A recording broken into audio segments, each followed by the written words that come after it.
Buenas tardes a todos los televidentes y los internautas que nos acompañan en este programa de Ecuador Libre Red. Hoy vamos a tocar el importante tema del panorama electoral. En época electoral es importante tener algunas ideas de lo que será el panorama electoral, cómo estamos viviendo la campaña. Para eso nos acompañan dos importantes invitados. Inicio con la presentación de Natalia Sierra. Ella es socióloga y activista de los movimientos sociales. Y por otro lado nos acompaña también el sociólogo Osvaldo Palacios, vocero del Partido Comunista Marxista-Leninista del Ecuador. Tras esta presentación, empecemos con lo que significa el panorama electoral. Creo que podemos empezar tocando el tema de un análisis de las fuerzas que se han presentado ya en la campaña y si podemos hacer también una visión de cómo llegan las fuerzas políticas, los movimientos sociales y las representaciones de los intereses de estos movimientos también. Empecemos con Natalia. Buenas tardes.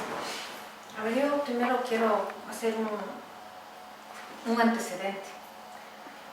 O sea, dejar planteado que las elecciones, que son elecciones burguesas, para mí tienen, digamos, vicios estructurales de principio, ¿verdad? Que es que ahora lo estamos viendo, creo, con más fuerza, ¿no?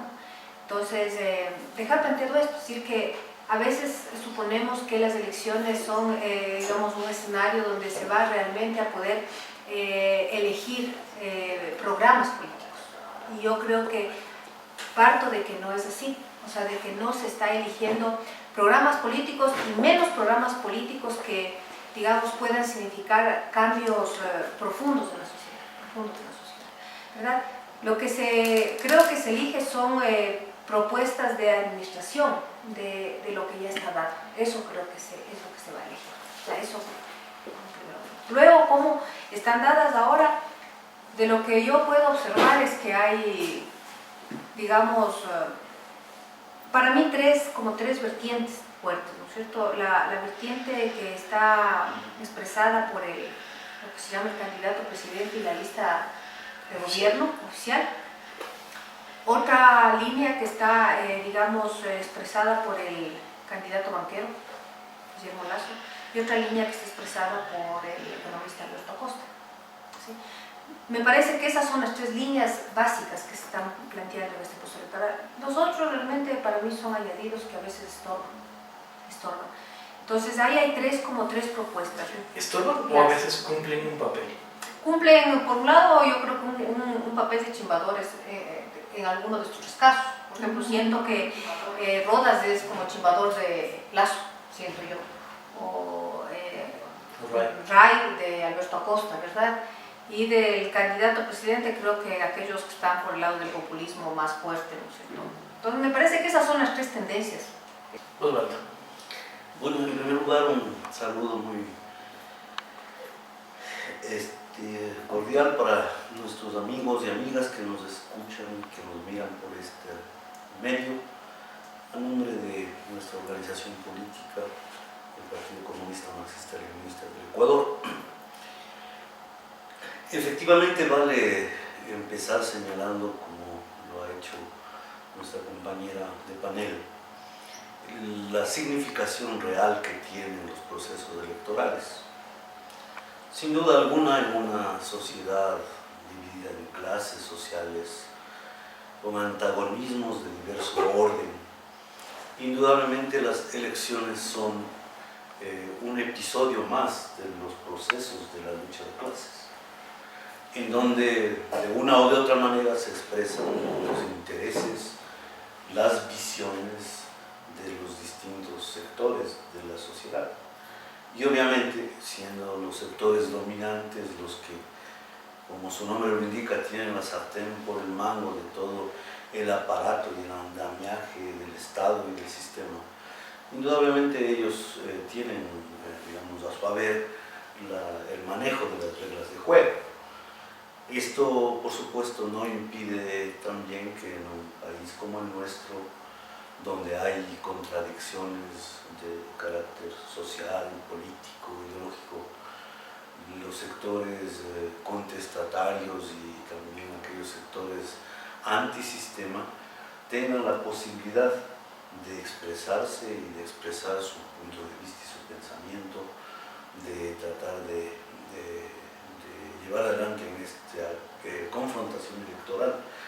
lo que son, digamos, las propuestas en el orden democrático, en el orden, digamos, de las aspiraciones, necesidades y reivindicaciones de los diferentes sectores sociales, y lo que estos mismos sectores a la vez aspiran que sea, digamos, el país, por decir algo, la defensa de la soberanía, de la independencia nacionales, la defensa, digo, de los intereses de las grandes mayorías, la reivindicación de derechos, que indudablemente en el ámbito de un proceso electoral pueden sectores como ahora las izquierdas o los sectores populares expresar también sus opiniones. Como ha dicho nuestra compañera, en más difíciles condiciones, digamos, en una situación en donde tienen que enfrentarse y confrontar con todo el sistema, sus partidos y sus representantes, pero sin duda vale rescatar el hecho de que las organizaciones sociales, los partidos políticos de izquierda, los partidos incluso revolucionarios pueden y deben participar en estos procesos eleccionarios para levantar, digamos, las banderas de los derechos, de las reivindicaciones, de las aspiraciones y del país que queremos. Esa es la pregunta que me surge. Estamos en un proceso electoral en el marco del sistema capitalista, en el marco de una democracia burguesa, y entonces surge la pregunta: los sectores revolucionarios, los movimientos sociales, quienes se plantean un salto de este sistema a otro, las izquierdas entonces, ¿se deberían plantear el tema de la participación electoral o no? Yo creo que en el caso de la Coordinadora Nacional de las Izquierdas participé de cerca en este proceso y se había considerado que para nosotros, ¿no?, porque me sumo a esta propuesta, participar en las elecciones era básicamente para poner el nuevo proyecto político de la izquierda. O sea, ese era el primer objetivo, ¿no? Es decir, poner a debate del país y que el país conozca, el pueblo conozca lo que es el nuevo programa político de la izquierda. Obviamente con la intención de que se ponga en debate y que se abra aguas claramente con el gobierno de Alianza País. Es decir, en una lucha justa por recuperar un discurso que nos ha sido usurpado, ¿no es cierto?, por el gobierno de Alianza País, porque el gobierno está utilizando un discurso que no le pertenece, porque no es coherente con ese discurso en sus políticas reales, ¿verdad? Por un lado. Ese era uno. Otro era ir en un proceso de unificación de las fuerzas de izquierda, ¿no es cierto?, y que quede claro dónde está la izquierda, ¿sí? Eso era el otro objetivo que nosotros habíamos. Y poder, y este es otro objetivo, pasar estas elecciones sin mayor catástrofe en lo que son en los procesos organizativos del pueblo. Porque lamentablemente nosotros tenemos la experiencia de que en la mayoría de procesos electorales, después que pasa el proceso electoral, quedan muy lesionadas las organizaciones sociales. ¿Por qué? ¿Por qué quedan lesionadas? Porque el proceso electoral burgués, digamos, quitándole toda la brillantez que le ponen, ahora más que nunca se ve que se ha convertido casi en una especie de mercado político. Es decir, vienen los candidatos, o sea, obviamente con las excepciones del caso, ¿no?, y comienzan a ofertar como cualquier marca oferta sus mercancías. Por eso caen hasta en absurdos, ¿no? O sea, me acuerdo lo del bono que pasamos recién, el uno subía, el otro subía, en un acto así de humillación al pueblo ecuatoriano, ¿verdad? Entonces hay otros, digamos, que comienzan a repartir cosas, como uno de los candidatos que lleva mesas, sillas, no sé, colchones, ¿no? Es como un mercado, es un mercado las elecciones. Con la excepción, y esto para terminar, o sea, yo he estado oyendo los discursos, ¿no?, los discursos de los candidatos, cómo hablan, y ciertamente que al único que yo le encuentro, más allá de mi cercanía y todo, lo que le encuentro coherencia, argumento, es a nuestra costa, de los candidatos presidenciales, que tiene propuestas, que habla, que explica, ¿no es cierto?, y que también pone las cosas en el contexto de la sociedad que estamos viviendo, ¿no es cierto?, en lo que se puede avanzar, ¿no es cierto? Me faltaría a mí que se ponga a discusión cosas de mucho más alcance de transformación, que entendemos que es en futuro, pero al menos pone a discutir al pueblo ecuatoriano, ¿no es cierto?, en atención a lo que es posible y con argumento, porque luego lo otro Y es así como de otra cosa que vi que me pareció así, que ofrecía ahí que vamos a acabar con la seguridad porque vamos a operar como en las películas de Hollywood, decía el candidato Gutiérrez, ¿no? O sea, que así vamos a operar para acabar con... Es decir, dicen cualquier cosa. Y entonces, claro, es una forma de mantener una dinámica, ¿no es cierto?, de elecciones donde no se está ciertamente debatiendo dentro del marco de la sociedad capitalista los avances que podemos tener. Claro, en la izquierda no se limita ahí, quiere una transformación, pero al menos los avances que en ese camino podemos tener no se discuten. Eso es lo que he visto hasta ahora. Es terriblemente pobre este proceso electoral, ¿no? Y creo que es una de las cualidades propias de las elecciones burguesas, ¿no? Me parece a mí. Osvaldo. Sí, yo me permitiría, digamos, señalar de que para nosotros, desde el ángulo de nuestro partido, de los comunistas, nosotros consideramos que efectivamente este proceso electoral, parte de los episodios de la lucha de clases en este país, indudablemente que confronta, digamos, con claridad el tema de derecha e izquierda. Entendido o como lo entendemos nosotros, la izquierda, representada en este caso ahora por la Coordinadora Plurinacional de las Izquierdas, también por otras organizaciones políticas menores o más pequeñas, digamos, movimientos y grupos en provincias, un importante número de intelectuales y de pensadores y de activistas sociales que inclusive quizá no tienen una afiliación, una directa relación con estas agrupaciones que están formando la coordinadora, pero que sin embargo su pensamiento, su accionar y su trayectoria los ubican como gente, digamos, auténtica de izquierda, de la lucha social, de la transformación, de las aspiraciones de un país diferente, etc. Este es un conglomerado importante y un factor importante en el actual proceso electoral que estamos viviendo. Y bueno, permítansenos decir, nosotros miramos luego la derecha, no es que queramos esquematizar ni reducir a esto la visión, pero la derecha que está representada en el proyecto que expresa ahora el régimen correísta. Porque una de las importantes cuestiones de la vida nacional es precisamente mostrar que Correa no es ni un gobierno, ni una personalidad, ni un jefe, ni menos un líder de izquierda, ¿no es cierto? Es derecha, porque si nos damos el tiempo incluso de examinar las medidas, las acciones, las políticas y todo aquello, ha quedado muy atrás, ha quedado olvidado prácticamente el programa y las propuestas que le llevaron al gobierno. Todo eso ha quedado atrás y se ha dado paso a un, digamos, desbordado afán de servir, como ha dicho incluso el candidato Alberto Acosta, de servir a los objetivos de la modernización capitalista. Bien. Pero también hay una derecha, y que nuestra compañera la identificaba perfectamente, una derecha que está expresada precisamente en la candidatura de los banqueros, en lo que representa el pensamiento político del coronel Gutiérrez, en lo que representan las propuestas del magnate bananero Álvaro Noboa y del señor Lazo, en fin. ¿Qué es lo que, digamos, plantean así muy rápidamente ellos? Pues toda una visión de entrega del país a los intereses de las inversiones extranjeras sin ver para nada el interés de la gente, nada. Se habla de flexibilizar, entre comillas, aún más el problema de las relaciones laborales, o sea, para entregar en condición de esclavos a los trabajadores ecuatorianos frente a las compañías de los monopolios extranjeros.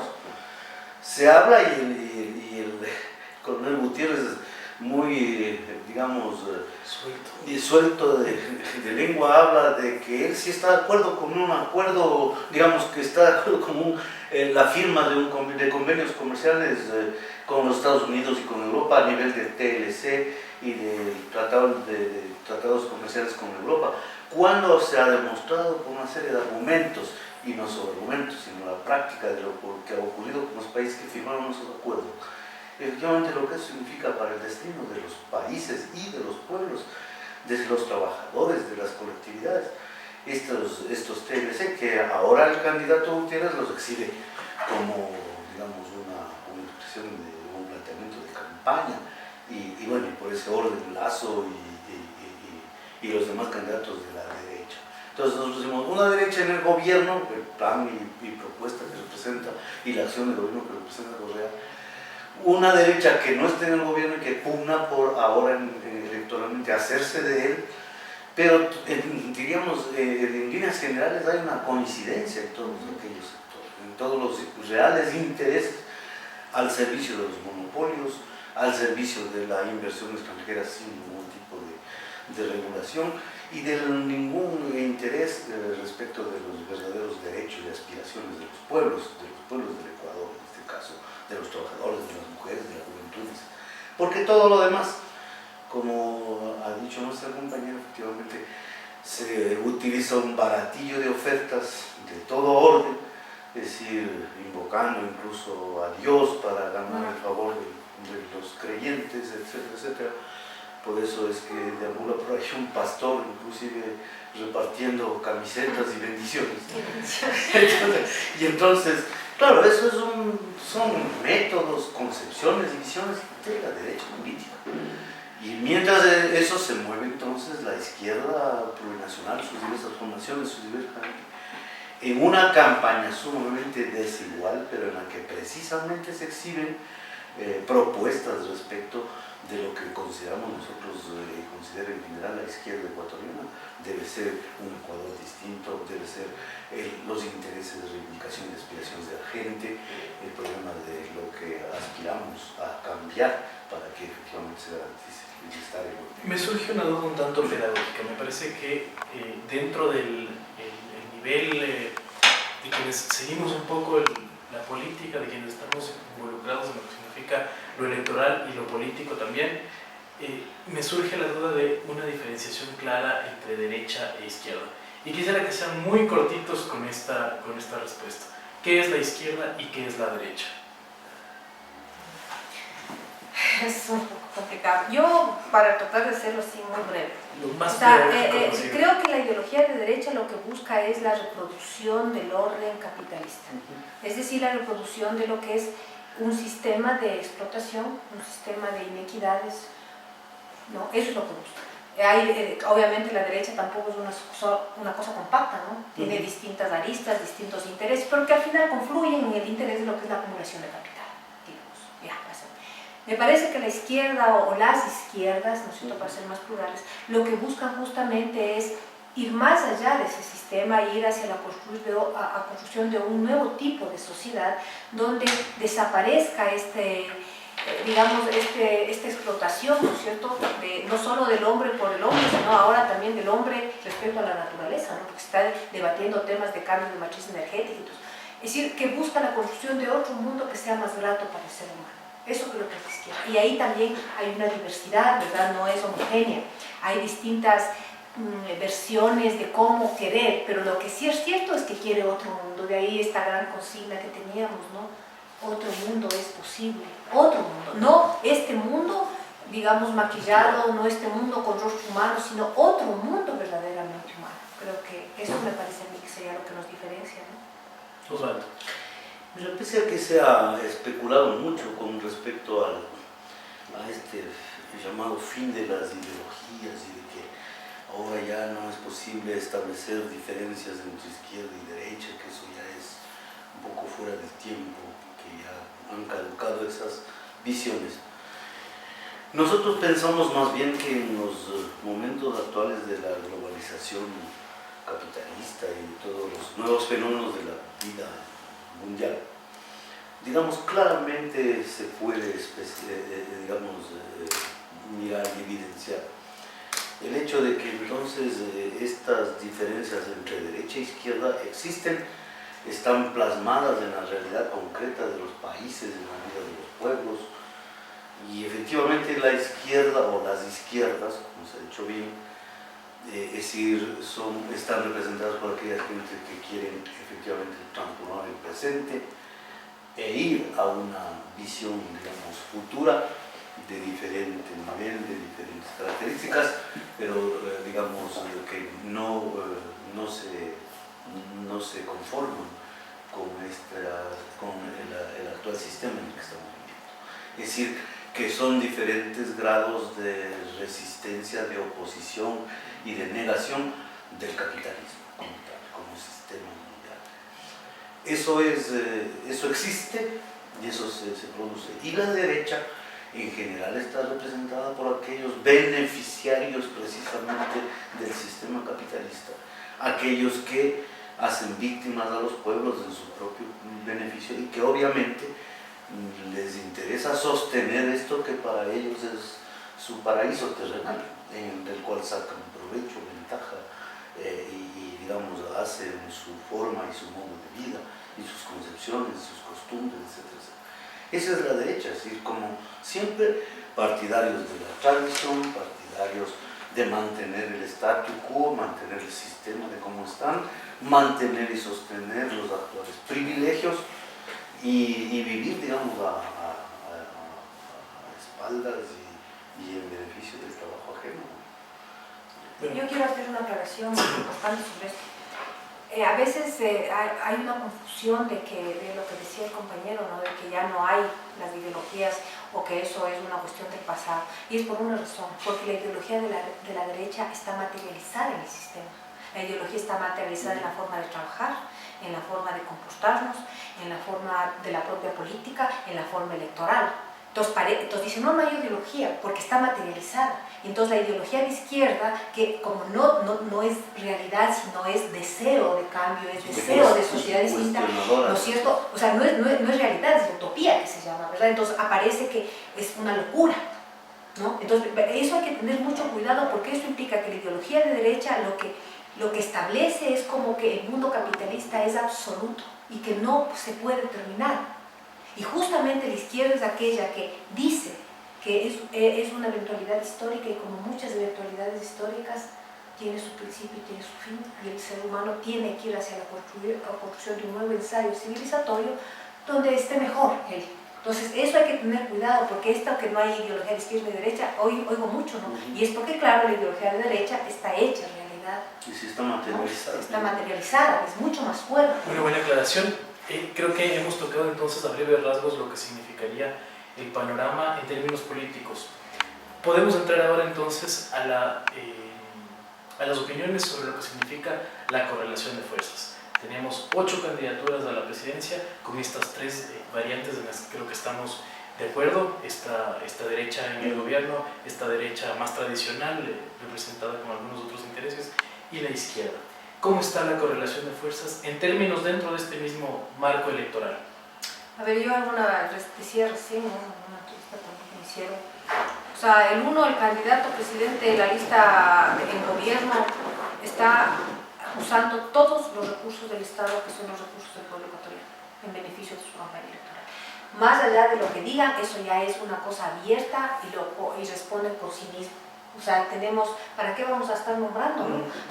Uso de canales incautados, publicidad de los ministerios a cada rato, mucho más que antes, uso de la logística del Estado, etc. Y ahí tenemos los candidatos de lo que decía la vieja derecha. O sea, tenemos un banquero que tiene todo el dinero, y hay que decirlo, ¿no? Nosotros estamos aquí en otro espacio, también es dinero del pueblo. Porque el dinero que están usando los candidatos banqueros, ¿de dónde tienen los bancos el dinero? Son de los depositantes. Al final es dinero del pueblo ecuatoriano que están usando. El candidato también heredero, digamos, todos sabemos cómo se han construido las fortunas en este país, ¿no? Sobre la base de explotación, incluso él tiene denuncias de trabajo infantil sobre explotación. Entonces, digamos, está establecido un sistema donde hay unos candidatos que tienen todas las ventajas en esta supuesta competencia igual, todas las ventajas, ¿no es cierto? Todas las ventajas. Y ahí obviamente, y siempre toca a la izquierda, porque es obvio, o sea, tiene que estar cercada, que no solo que no tiene los recursos que tienen ellos, sino que además los recursos supuestamente otorgados por el sistema democrático le están siendo cercados, ¿no es cierto? Censura en pautaje, no se les dio el dinero que les correspondía porque eran dos organizaciones las que estaban, ¿no es cierto? Pues se dio como que fuese una sola, ¿verdad? Entonces, digamos, es que es tan fácil ver que no existe esa tal competencia, digamos, en igualdad de condiciones. O sea, no es posible. Ahora, el asunto es que a veces siempre los pueblos dan, eso es algo interesante de estos periodos electorales, ¿no? Lo poco interesante o lo gran interesante, ¿no? Que llega un momento en que a veces por más recursos nunca está asegurado, y eso lo vimos en la última consulta popular, ¿no? Porque con todo el despliegue publicitario tenían que haber ganado 7 a 1, como dijo, y resulta que entre cuentas que se hace, prácticamente perdió, ¿verdad? Si tomamos en cuenta el despliegue publicitario, ¿verdad? Entonces siempre también, a veces los pueblos, algún amigo muy conocido también, Jesús Mariunda, que hablábamos de esto, decía, también decía, el pueblo, yo decía, Mario, el pueblo tiene algo, ¿no? Porque el pueblo le dan, le compran, pero de repente el pueblo a veces reacciona de una manera tan imprevista en los cálculos políticos, ¿no? de estos mercaderes de la política, y él decía, eso Marx llamaba la reserva moral del pueblo, ¿no es cierto? Hay algo a veces en el pueblo que, más allá de todo el dispositivo, digamos, reacciona de otra manera. Pero en términos así formales, lo que uno ve es que hay una desigualdad, pero además que es cínicamente defendida, cínicamente. Porque si nosotros nos ponemos a pensar desde cuándo empezó la campaña electoral para el candidato presidente, para el candidato Banquero, para el candidato Gutiérrez, para el candidato Álvaro Noboa, están en campaña todo el tiempo. Y ahí no hay una instancia del Estado que se supone que debería sancionar eso, ¿no? Entonces se dan las vueltas, se hacen los tontos entre ellos, se cubren. Entonces uno dice, ¿cómo es posible pensar que realmente sea una competencia legítima? Tenemos que reformar con el Código de la Democracia, reformaron todo para amarrar el tema del conteo por el método de Home, que beneficia a las mayorías, es decir, entonces uno ve y se enfrenta a un sistema para mí obsceno. O sea, yo he estado ahora cercana acompañando, porque obviamente yo soy una militante de los movimientos sociales, ¿no? Los movimientos sociales decidieron apoyar las candidaturas de la coordinadora, pues yo asumo eso, ¿no? Como mandato del movimiento social. Pero viendo cómo se funciona, es obsceno. O sea, ya no es un tema, es una cosa obscena cómo se maneja el tema electoral. No creo que solo es en este país, ¿no? O sea, creo que es en muchos países, en todos los países, pero en el Ecuador ha llegado a niveles que si el pueblo tendría un mínimo en general de educación, no debería ir a votar.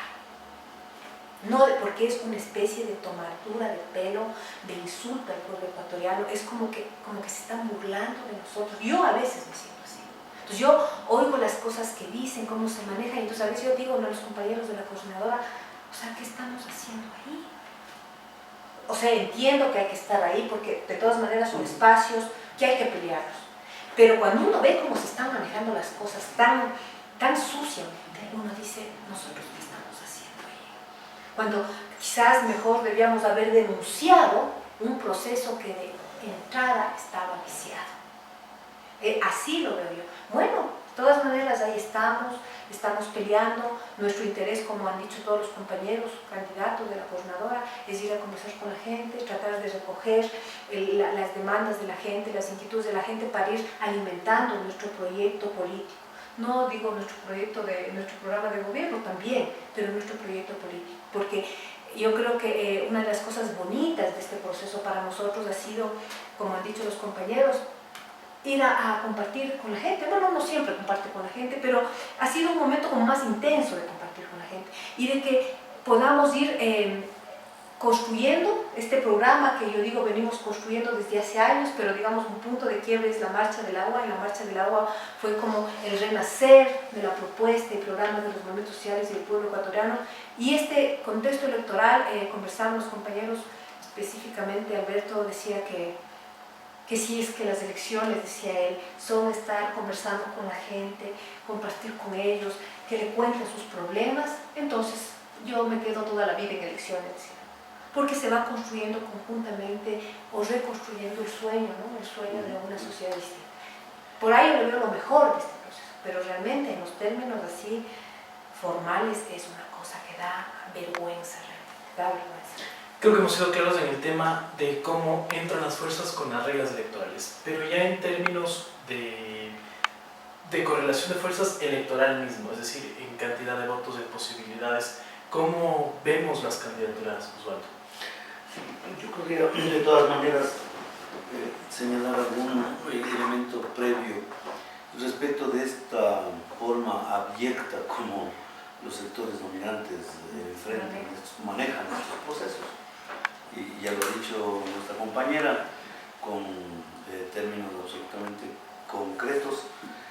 Y efectivamente el problema es que defender ese paraíso que decía yo en un punto anterior, ese paraíso que representa el sistema para ellos con todos sus beneficios, indudablemente ellos lo hacen con todas las fuerzas, con todos los recursos.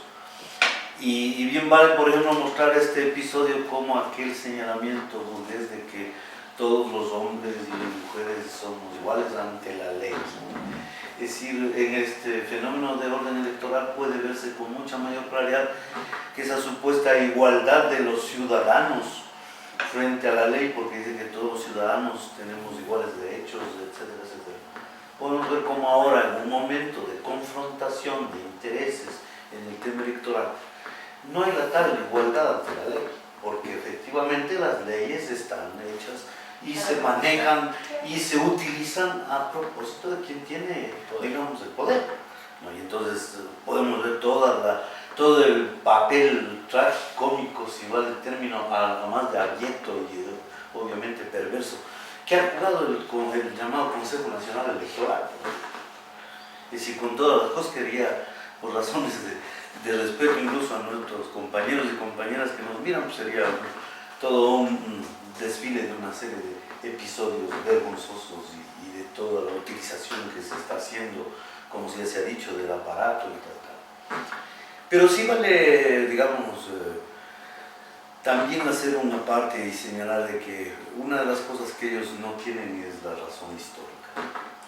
Y entonces, por supuesto que se valen y pueden valerse de muchos de los recursos, pero si es que los hombres y mujeres de izquierda logramos un contacto con la gente y logramos trabajar con ellos y mostrarles cuáles son esas realidades, evidentemente que vamos nosotros a ganar una importante ventaja en relación con ellos. Ellos podrán tener aparatajes de propaganda electoral, de manejo, digamos, de medios, etcétera, etcétera. Primero, no tienen la razón respecto de los problemas, la razón histórica ni la razón respecto de las cosas que dicen defender. Y segundo, que el pueblo no es un contingente de personas que no piensan. Al contrario, si es que la izquierda tuviera inclusive mejores condiciones para llegar a un sector más grande, evidentemente sería muy grande esto, ¿no? Hace días pude ver, por ejemplo, en la provincia de Chimborazo, a propósito de entregar las medicinas para los dispensarios de Seguro Social Campesino, que es una obligación y es un derecho de los campesinos. Sin embargo, hizo toda una movilización, este movimiento avanza, incluso con el director nacional del IES, el señor Fausto Dutrán, como director del Seguro Campesino, convocando a toda la gente de los dispensarios para recibir las medicinas que ellos llevaban como trofeo, digamos, como aguinaldo navideño, cuando primero que es un derecho. Y sin embargo, simultáneamente en la provincia de Chimborazo, por ejemplo, había un congreso de los afiliados al Seguro Campesino. La gente no fue mayoritariamente a la entrega de medicinas, porque decían ellos que vayan y recuperen las medicinas del personal paramédico de los dispensarios. Y fueron en la ciudad de Riobamba al evento de esta organización. Y entonces conversar con aquella gente y explicarle, digamos, este tipo de cosas, muchos de los elementos se comprenden y entonces se puede entender cómo en esta relación de la cual Alberto ha hablado en los términos que ha dicho nuestra compañera, efectivamente nos permite ver que hay en nuestro pueblo unas importantes características y condiciones como para eso. Estamos hablando de la Sierra Central, en las provincias de Tungurahua, Chimborazo, Bolívar y Cañar. Es decir, Correa no ganó nada, ni en la consulta, ni ganó incluso en el problema de las elecciones. Entonces, eso entrecruza una serie de factores. Pero ahorita el sentimiento anticorreísta en esos lugares subsiste, como subsiste en buena parte del oriente, claro, del oriente y de otras provincias, en la costa también. Evidentemente que el gobierno ha hecho una labor inclusive perversa para neutralizar, socavar a los movimientos sociales y a las organizaciones sociales. Por ejemplo, con el movimiento indígena y campesino. Se ha lanzado una tarea tal que llegó, digamos, inclusive a ganar a gente como el actual prefecto de la provincia de Chimborazo, Mario Cuncán, ¿cierto?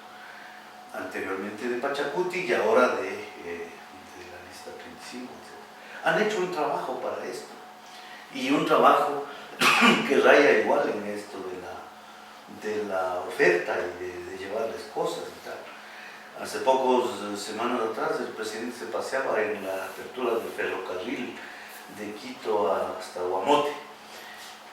Según la lógica de su círculo, era realmente dar un campanazo con eso. Pero si usted va a las provincias aquellas por donde circuló el ferrocarril, la situación de la gente no es de la expectativa que el gobierno quería. Entonces, sería muy largo ponernos a explicar, digamos, toda una serie de fenómenos, pero lo que yo sí debo señalar es que en la medida en que las fuerzas de izquierda y todos aquellos activistas hagamos una relación cada vez más viva con las organizaciones populares y logremos que esas organizaciones populares puedan orientar a su gente y debatir con su gente, es decir, las expectativas respecto de la candidatura de Alberto Acosta son buenas, son muy importantes, porque la gente sabe que en el caso de Alberto Acosta estamos hablando de un hombre que no es que surgió a la vida política ayer ni para ser candidato a presidente, como efectivamente sucedió con Rafael Correa. La trayectoria de Alberto Acosta es una trayectoria de un hombre vinculado a la ecología, a la lucha social, a los movimientos sociales, a la defensa del agua, etcétera, etcétera, desde hace mucho tiempo atrás. Y entonces esa es una muy buena carta de presentación de la coordinadora de las izquierdas. Y si usted mira entonces también los candidatos que están en las diferentes representaciones, ninguno de ellos es un ilustre desconocido, digamos. Todos ellos son, en muchos de los casos, prestantes figuras del movimiento social que han jugado cada uno de ellos un papel. Basta solo recorrer las nóminas de los candidatos que están tanto para la Asamblea Nacional como para las distintas representaciones en provincias y para el Parlamento andino. Y entonces usted encuentra gente que tiene una carta de presentación, y la carta de presentación es precisamente su lucha y su entrega a las mejores causas del movimiento social ecuatoriano. Trabajadores, maestros, intelectuales, ecologistas, defensores de derechos humanos, defensores de los derechos de las mujeres, líderes sociales, absolutamente todo. Lo cual no puede exhibir ni siquiera las candidaturas del propio gobierno, y peor aún las de todos estos señores de la derecha. Bueno, tenemos cada vez menos tiempo, entonces me gustaría entrar con el tema. Hemos hecho ya una pequeña introducción sobre el tema de la posibilidad de victoria de la izquierda o de otro candidato. ¿Cómo ven ustedes el panorama ya en términos de victorias electorales? ¿Hay segunda vuelta, por ejemplo? Sí. ¿Quiénes estarán presentes en la segunda vuelta? ¿O el candidato presidente se tomará la victoria en la primera vuelta?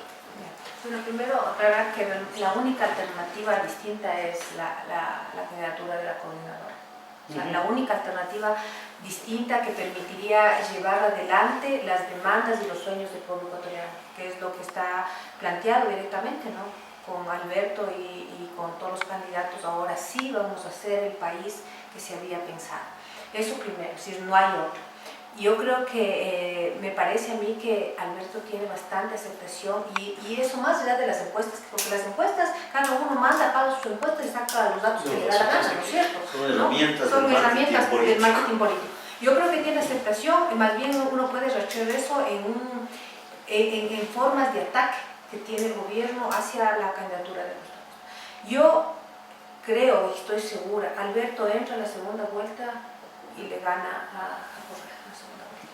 ¿Por qué? Digo, porque Alberto, y que es la expresión, no es él, por primero que no es Alberto Acosta, más allá de lo que el compañero ya dijo, o sea, tiene una trayectoria política de lucha, es el proyecto del pueblo, o sea, no es él como un caudillo, no, él es expresión de una voluntad del pueblo por ir construyendo el país, la sociedad que quiera, ¿verdad?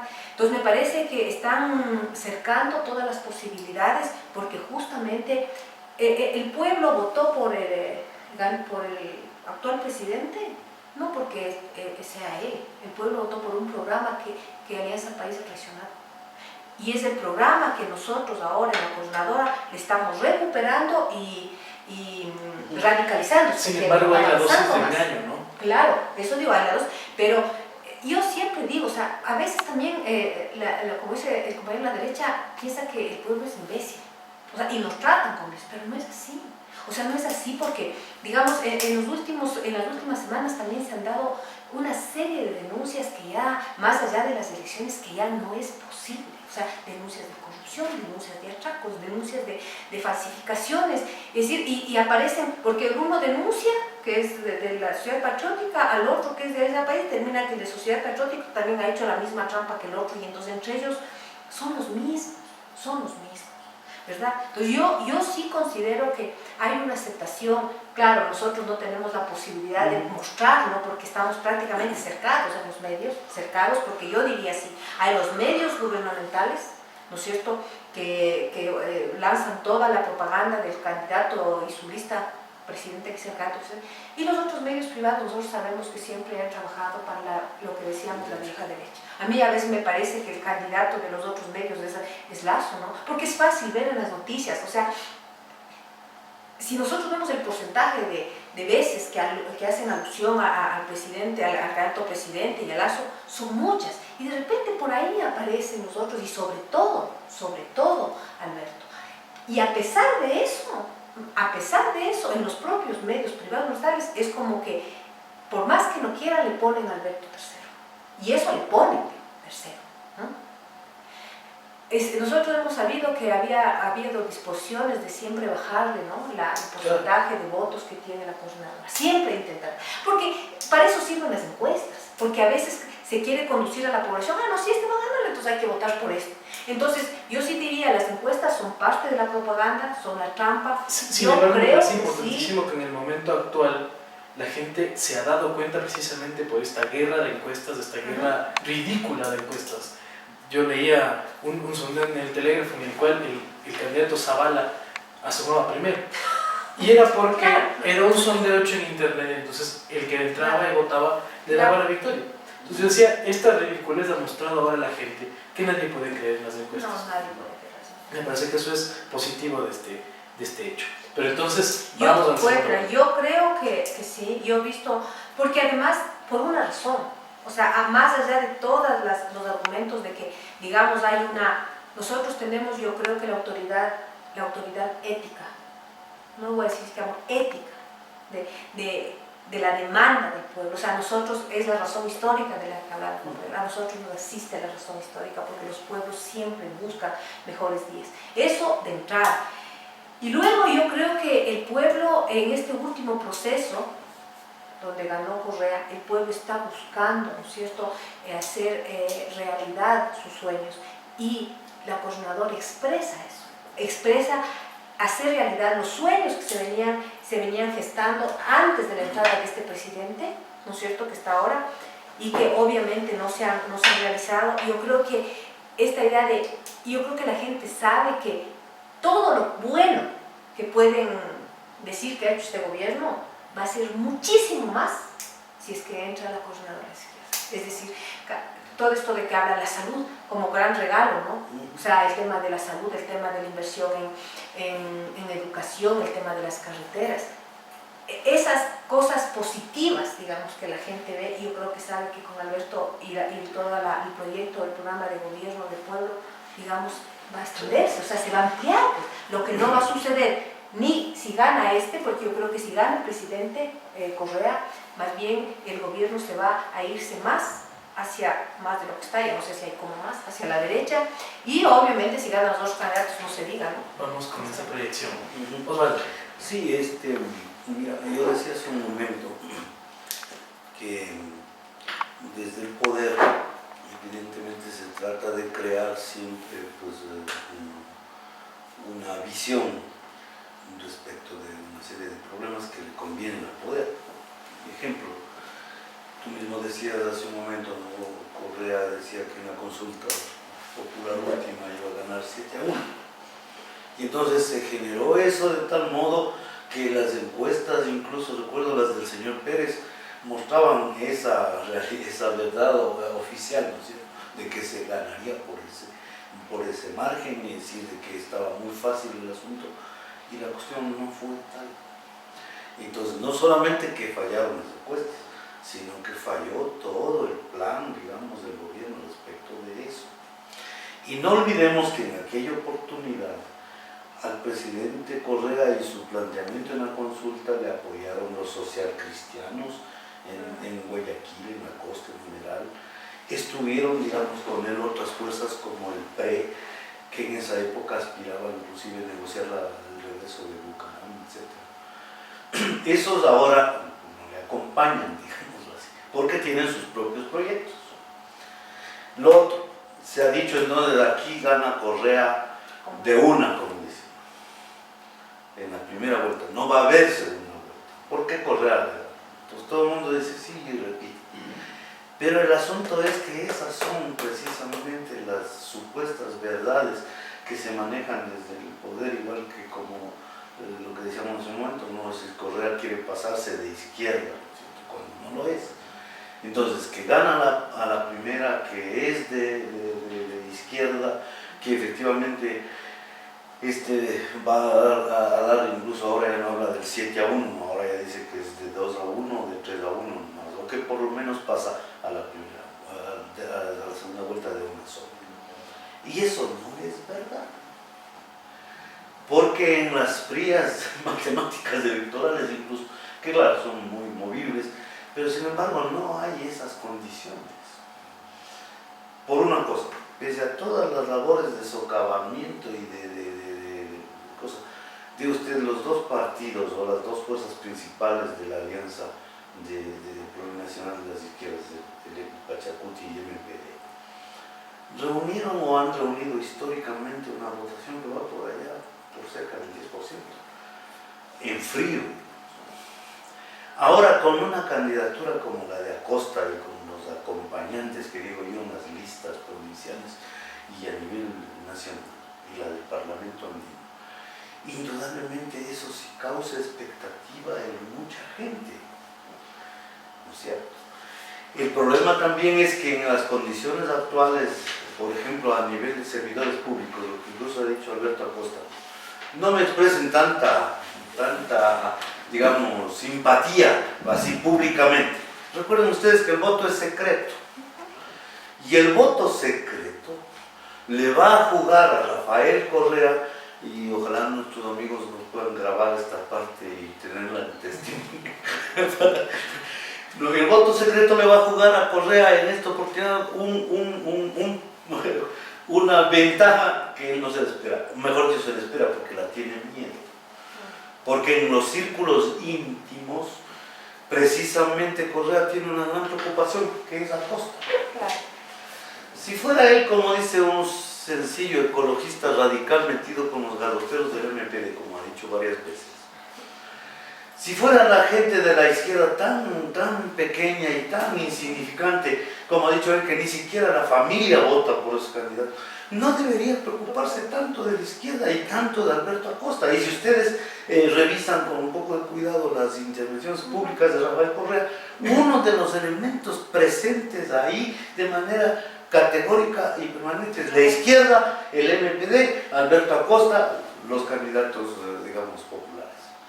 No debería prestarles tanta atención, no debería hacer tantas preocupaciones, ni debería moverse tal, porque el problema es que, lo que ha dicho nuestra compañera, todos estos episodios de corrupción, más las actitudes autoritarias del régimen, que no son simplemente por temperamento, no es porque de pequeñito le ganaban los partidos de básquet y se llevaba la pelota, no es eso. El problema es que el temperamento, en este caso el autoritarismo, sirve, ¿no es cierto?, como un elemento fundamental, como un instrumento para el ejercicio de un poder económico y político. Es una visión política. Es decir, es una acción política.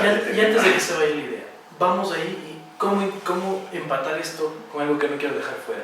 El tema de la criminalización de la protesta social y el tema 10 de Claro, Blancoto. a eso iba precisamente. Y entonces, esta visión del autoritarismo ha provocado en mucha gente temor.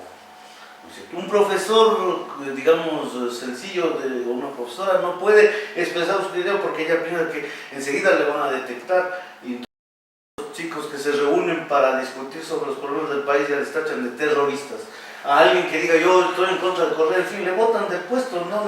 Entonces, por eso digo, hay que recordarle a la gente que el voto es secreto y que entonces en las urnas es donde tenemos que expresar la real voluntad que nos anima, la de estar en contra de Correa. Y eso usted puede verlo y esto no es una ilusión. Usted lo puede ver en las calles, usted lo puede ver en los ministerios, usted lo puede ver en las escuelas, usted puede verlo en los colegios, en el campo, en los barrios. Hay una corriente en ese sentido. Y por eso digo yo, eso le va a jugar un problema. Porque ¿qué piensa usted que todas estas actitudes arbitrarias, autoritarias, represivas, algunos autores, algunos periodistas incluso las conciben como si fueran las de Mussolini en el pleno fascismo italiano? Nosotros no tenemos esa visión, pero efectivamente son actitudes represivas. Esto de tener a dos mujeres en plena huelga de hambre, detenidas ahí de manera absolutamente injusta, ¿no es cierto? Toda la historia de los compañeros y compañeras de los 10 de Blancoto es la historia precisamente del abuso del poder, del autoritarismo, de la fuerza, que quiere oponerse a la voluntad. Usted no piensa que hay miles de jóvenes que están abanderados de la causa de los 10 de Blancoto, pues sí, y en contra de Correa. ¿Y qué me dice usted de las familias de todos los empleados, los servidores públicos que han sido despedidos?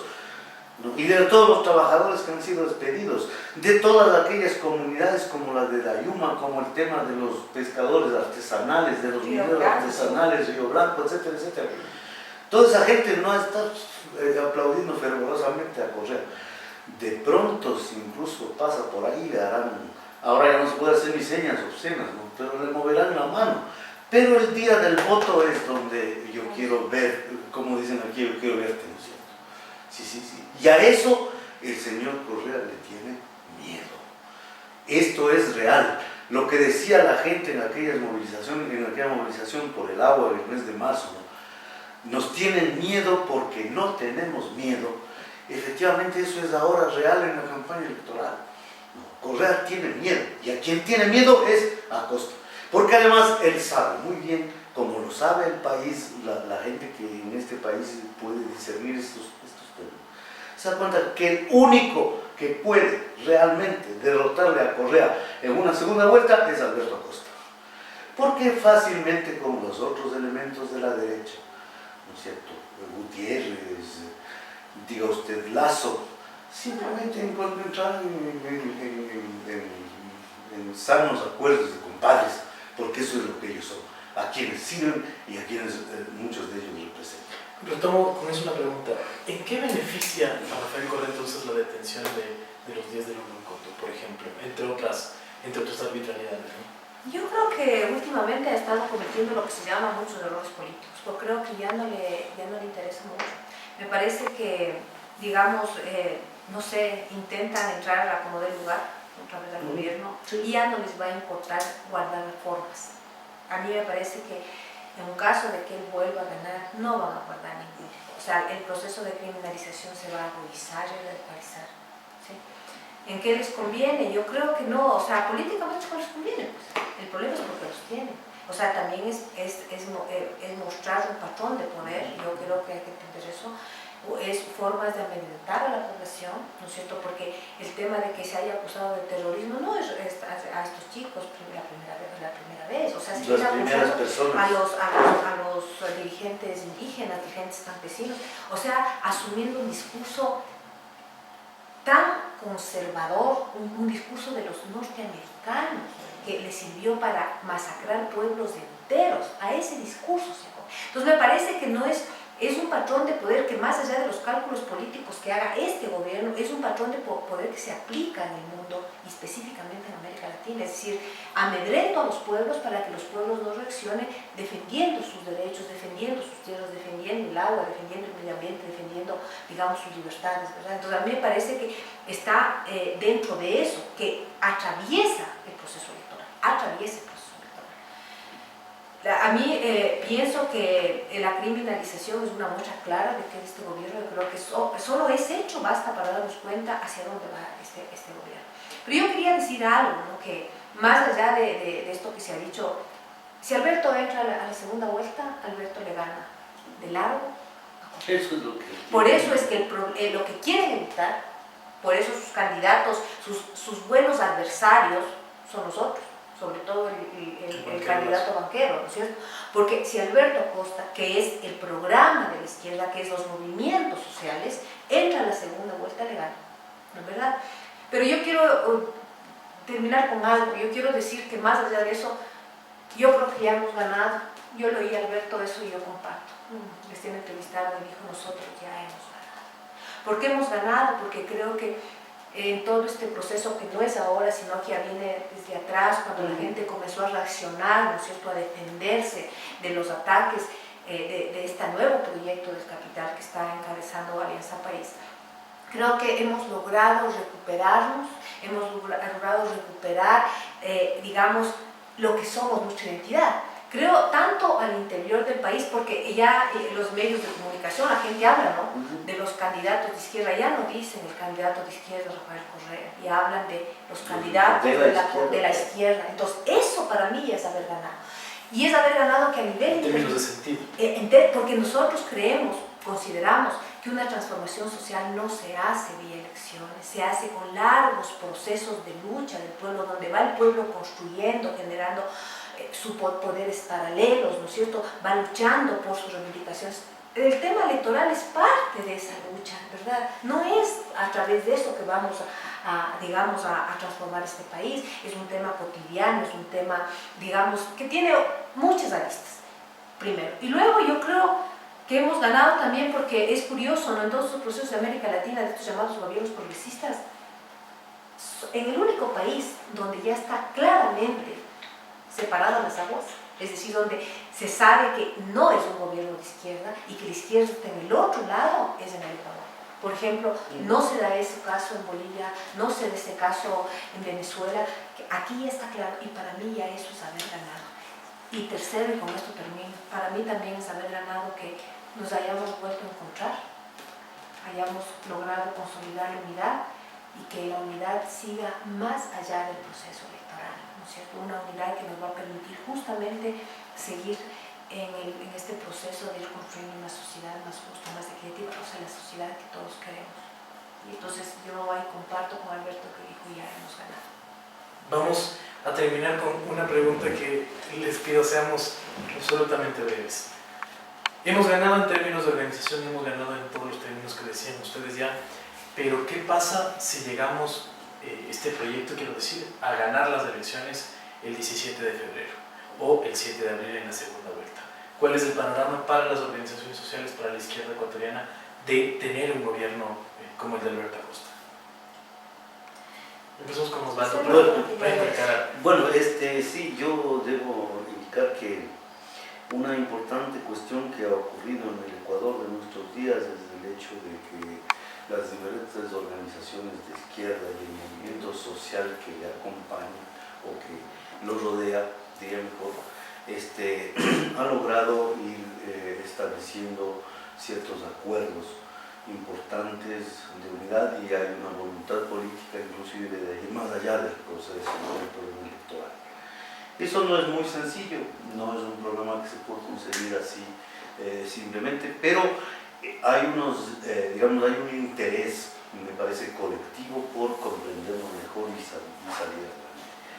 Y esto también es un elemento muy importante, la unidad nos va a permitir el hecho de que no solamente sumemos aritméticamente, yo hacía este ejercicio en la intervención anterior, de solo sumar aritméticamente el tema del electorado de una que otra fuerza, sino que además esta unidad convoca y concita en la gente un apoyo, ¿no es cierto? Y si esa unidad se mantiene y se sostiene, más allá incluso del fenómeno electoral, es una cosa muy trascendente para la vida del país y para ese movimiento social que ha adquirido un nivel de reanimación muy importante. Estamos en un proceso franco de reanimación, de establecer relaciones y coordinaciones muy importantes, de vencer prejuicios, distancias, malos entendidos y en otros diferente tipo de conflictos o de puntos que nos han ido separando. Aquello no es que ya está, digamos, absolutamente vencido, pero es muy importante el hecho de que inclusive estos acercamientos nos han permitido conocernos mejor y saber quiénes somos en la realidad. Y eso es muy importante para el futuro del país, del movimiento social, del movimiento de izquierda. Es muy importante para la lucha emancipadora de los pueblos del Ecuador en general. Entonces, esto también nos sirve porque no es solamente una proyección, sino una realidad. Nos va a servir y nos sirve muy importante para el problema de las elecciones. Apenas tenemos, creo que 26 días o menos de campaña, pero tenemos que ajustar, digamos, todas las fuerzas tendientes a llegar a los más diversos rincones a propósito de ganar esta elección. Efectivamente, como se ha repetido en este programa y como lo ve mucha gente, si es que Alberto Acosta llega a la segunda vuelta, pues entonces el término del correísmo será una realidad muy concreta.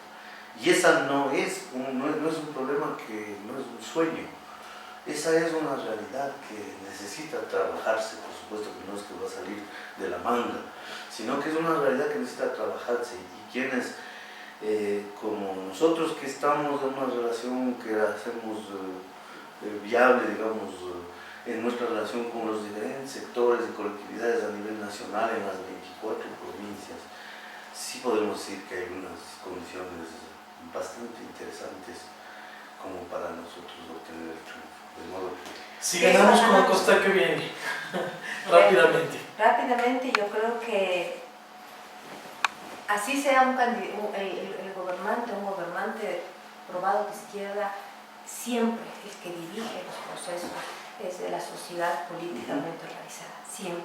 Yo creo que si nosotros ganamos no se nos tiene que olvidar eso nunca, es decir, que los que dirigen el proceso es la sociedad. Por lo tanto, y hemos conversado, la primera cosa que tiene que hacer un gobierno, el gobierno de la coordinadora, es comenzar a entregar el poder al pueblo, es decir, abrir los espacios y los canales para que la mayor cantidad de organizaciones sociales participen en la dirección del destino del país. Lo primero que tiene que hacer, es decir, que es lo que justamente no ha hecho este gobierno, ha cerrado todas las puertas, ha alejado a todas las organizaciones sociales y se ha puesto a gobernar tal cual monarca.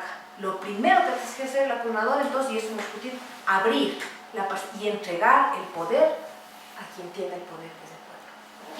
Muchas gracias. El tiempo es corto, como les decía, una hora se nos va a ir volando y así ha sido. Quiero agradecer la presencia de Natalia Sierra, de Osvaldo Palacios. Natalia Sierra, una activista de los movimientos sociales, Osvaldo Palacios, el vocero del Partido Comunista Marxista-Leninista del Ecuador, y quien nos habla, Sebastián Salazar. También agradecer este espacio en donde hemos podido acompañar esta tarde. Muchas gracias. Muchas gracias.